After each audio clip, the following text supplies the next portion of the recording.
Okay. I'm Meyriel, and I'm a compulsive storyteller. And with my work, I always have to make it, if possible, personal in some way. And when I started thinking about this, I was so thrilled to have been included in the NAWA organization that I thought, I'm not going to choose just one artist, but I'm going to make it a tribute to NAWA, the founders, the people who've come before us, and all of us. So it is a tribute to all of us. And when I started thinking about it, I happened to be in Wales, and there was, on the radio came that old song, She Was Only a Bird in a Gilded Cage. And it stayed in my head for days and days. And when I'm in Charleston or Somerville, I'm woken up by a Carolina wren every morning. And when I was at art school in the swinging 60s of Britain, young women were called birds, right? And so I thought, if you'd been able to look into the future, maybe I would have been a Carolina bird. So clearly birds, I had to take note of this thing that was going on. I have to have this, otherwise I waffle too long about nothing of any importance. So I split my idea. I mean, I didn't really have an idea, but knowing that I wanted to pay tribute to the founders, first of all, I had to find out about them. So I read whatever I could. Then I realized I knew nothing about 19th century New York. So I reread Edith Wharton's The Age of Innocence, just to get me in the mood. And then I thought, okay, I can do this. But then I thought, I'm going to split it into 3 centuries. And the 20th century is where most of what I learned happened. So that's kind of pretty personal, I suppose. But I think it applies to all of us because it includes sort of glorious areas of music. When we talk about music, and in paintings.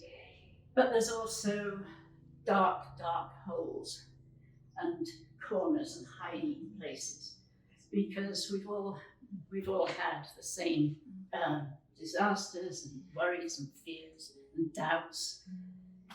And then something goes right and you think, oh, Lord, that was amazing. And so that's the 20th century. But it doesn't really start there because I'm moving again, sorry. I got you covered, you're good. Okay, so it really starts in the 19th century.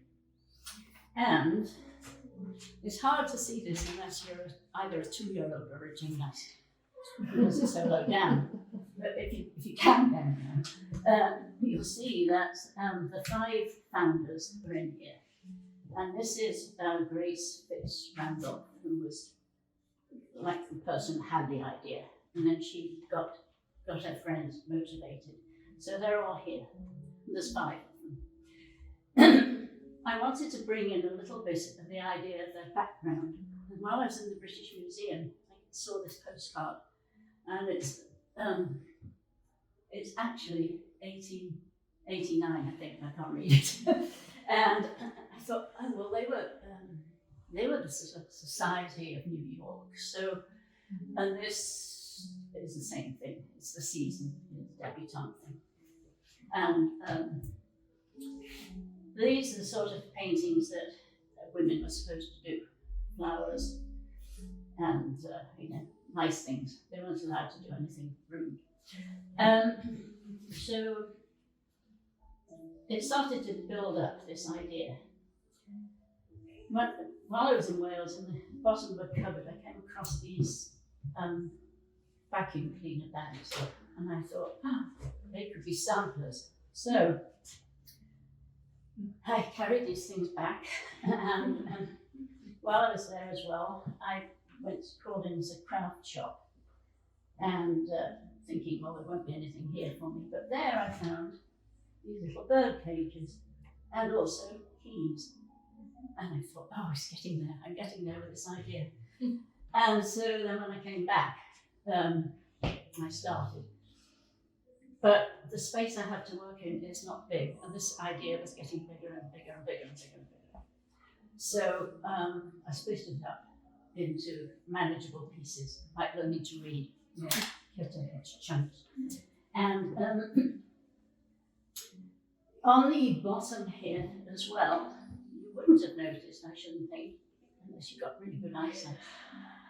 Along the bottom here are the names of all of us, all the NAWASC South Carolina people.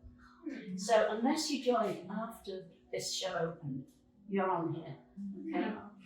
And that was important to me because this is a sisterhood, and NAWA has worked wonders for me. And then these are more of the sort of things people are supposed to paint, these poor women in these ridiculous clothes, little birds and stuff, so on and so forth. However, then I had all these pieces and how in the world to put them together and make them look like they belong. So I'd already got this sort of movement going on in this one. And I thought, right, these are really the flight paths of the birds. So I just made sure that all the flight paths link up. So this blue line goes here, right? So the whole thing is connected by the flight paths of the birds. And then, being me, I got to the end of the story. What I missed out, nothing, I'm sure, of any importance. But got to the end and I thought, well, there has to be another thing coming after this story. So I thought I'll make an epilogue. So I thought, and I'm not terribly serious about this, okay, so it's meant to be sort of light-hearted. I thought, what would happen if, the male wren is the one that goes and scouts out the places to build the homes and looks for the desirable areas, mostly our mailbox. And I'm sure he's the one that wakes me up every morning. And so, and then the female one approves them, and then she wants to bring up her family.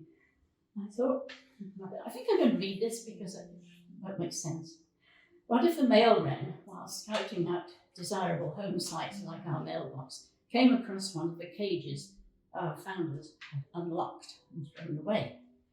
And what if his mate, being female, was not daunted but thought a renovation project would be a valuable reminder to their offspring to outwit humans at all costs? So I made the bird cage.